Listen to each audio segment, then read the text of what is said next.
Can a flip lid be cool?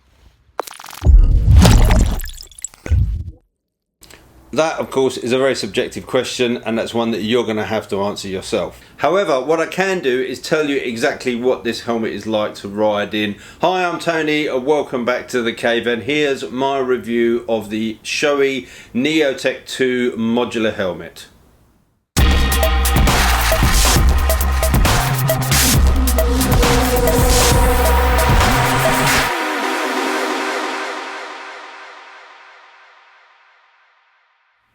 Well, I'll be open up front about this from the start. I was asked by Shoei if I wanted to review this helmet, and that was based on the fact that I'd previously reviewed a couple of the Shoei alternatives. Now, I bought myself a Shoei JO a while back and absolutely loved that helmet. And then when I was looking for a full face alternative, I naturally went back to Shoei again because I was so impressed with the JO, and I bought myself the RYD, which I really like. Those reviews actually have been quite successful on the channel. There have been quite a lot of comments and quite a lot of interaction. Now, the difference is with this helmet is that I needed some convincing. I've never worn a modular or flip front helmet before. I've never really particularly liked them. I've never felt the need to go down that route. When this arrived, I was quite impressed, but I still kind of needed convincing. So really, this video is my initial take on this. I've done quite a bit of riding in it, which is why I've waited a little while to get the review out, because I wanted to give it a thorough road test in lots of different conditions. I don't really feel the need to have this, and I certainly wouldn't be something that I'd want to ride around with this open, despite the fact that this helmet does offer its CE rating in both the open position and, of course, the closed position. So the plan is not to make this an overly technical review. You can go online and find all the stats and bits and pieces you need. What I'll show you is what I think are the key points of this helmet, the bits that I liked, the bits maybe that I didn't like, and if you want to find out about all the other bits and pieces, then there's plenty of resources, and I'll put a link in the top corner for you to go away and have a look at that. So let's take a closer look. The helmet itself is made from Shoei's AIM material, so that's a multi-layer composite including carbon, and that makes it the same construction as used in their race helmets. Now, obviously, with a modular helmet, you've got quite a few other bits and pieces inside it that you wouldn't have on a standard helmet, so the weight is going to be heavier.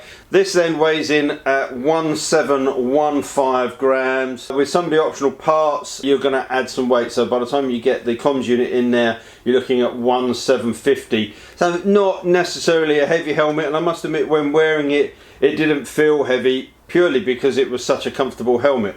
It comes in 3 different shell sizes, which gives you plenty of options on fit. It has really great ventilation. You've got a 2 slide option on the top, which is really easy to use. You can do that with a gloved hand, that's no problem. Same with the front vent, that pops down, pops up, and again, if you've got gloved hands, really easy to do.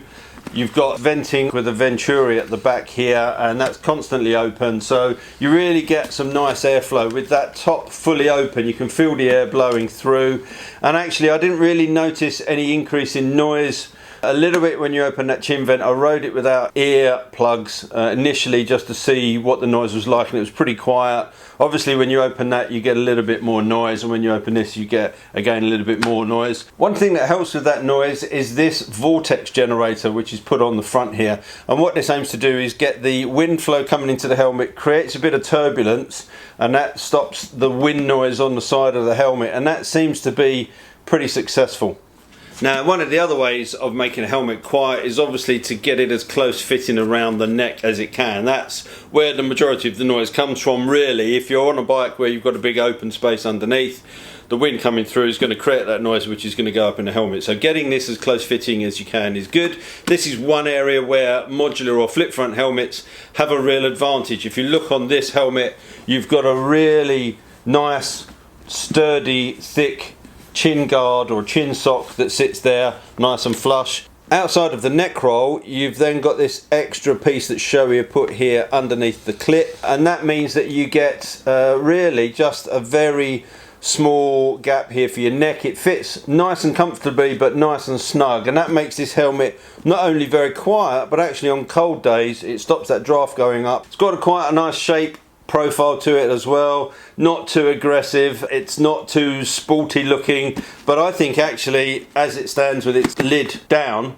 it's a very nice looking helmet, particularly in this anthracite colour. Talking of colours, it comes in 10 different varieties and the prices range from £519 for the flat colours, it goes to £549 for the metallic colours, and if you want a graphic version that goes up to £599. In the box, when you open the helmet, you'll have a breath guard. It doesn't come permanently fitted to the helmet, it is detachable, which I like. If you particularly like the breath guard, you can put that in. I found that's been really helpful in the cold and wet weather, but if you decide that you don't want to do it and you want to get a little bit more ventilation on your face than rather on the visor, then it just pulls out. The helmet utilises a ratchet fixing, but actually for this kind of helmet this is much easier to fix than the double D-ring, and I can do this really easily with my gloves on. There's so many options for interiors on this helmet that you're guaranteed to get a perfect fit. There are 5 different sizes of cheek pads, so that makes sure that you get a really snug fit.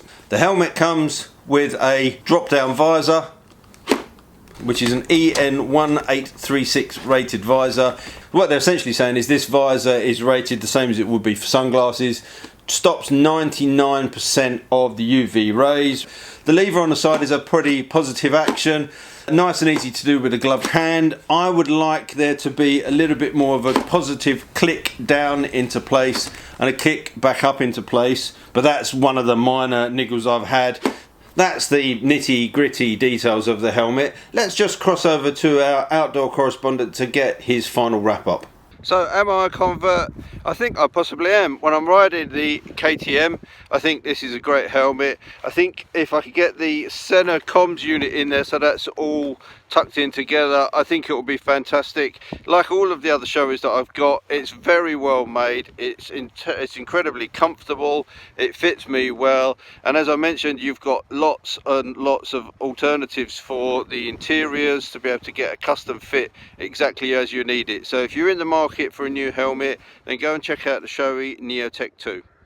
I hope you found that useful. If you've got any questions or anything you want to know about the helmet, just drop them in the comments down below. But until next time, thanks for watching, take care, ride safe, and I'll see you soon.